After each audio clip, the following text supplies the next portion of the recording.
आज तर आपल्याला वाटायचं त्या लग्नाच्या पत्रिकानं वाटताना तर फुल टिंगला केलं. पहिल्या तर सर्वांना रामकृष्ण हरी. आज तर घरी एकटाच बसलो होतो. घरी तर कोण नाही म्हणलं म्हणून लावा म्हणलं पॅड, कारण आपल्याला भरायची होती कथेची पॅचेस. आपण पॅड लावल्या म्हणल्यावर गल्लीतले बारके पोरं तर जमा होणारच. मग येऊन बसले आणि मी चालू केलो वाजवायला. मी वाजवताना तेवढ्यात आपला मित्र आला, त्यांनी म्हणला मी पण वाजवतो संबळ. मग काय वाजव म्हणलं हो.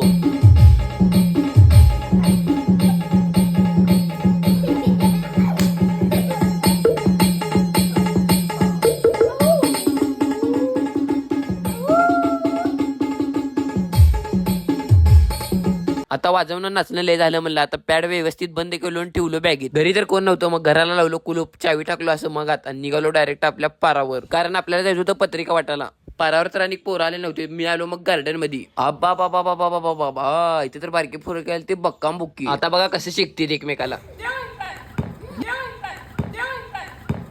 इथे तर कुणाला सुट्टी ना, डायरेक्ट एकमेकाची तोंडच शेकायचे. ओ तेवढ्यात आला अण्णा ओ. मग निघालो आम्ही पत्रिका वाटायला. पहिल्या तर आपलंच घर आहे, मग माझ्याकडे ते म्हणलं पत्रिका, कारण घराला कुलूप आहे आपल्या. पत्रिका तर आपल्याला पूर्ण चाळीला वाटत होत्या. मग वाटत वाटत आला नवरदेवच्या घरापाशी. नवरदेवचा भाऊ तर टोपी घालून आता काय म्हणते बघा. आता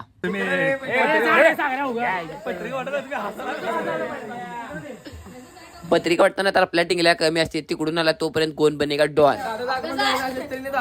फक्त दादा आता डॉन शांत बसते. आता मारते बघा टक्कलला पॉइंट. टक्कल पत्रिका नीट वाटत तर भेळ कॅन्सल. पत्रिका तर पूर्ण वाटून झालती. हे उपासाला असते केळ केळ केळ केळ. हे चला खायला जाऊ आता भेळ.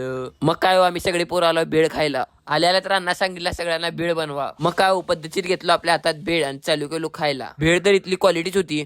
ए लाबा टक्कल शेटे, हळूहळू खावा, भेळ संपत नाही रे. पद्धतशीर सगळेजण खाऊन निघाला घराकडे. व्हिडिओ आवडला असेल तर तुमच्या भावाला लाईक फॉलो करायला विसरू नका.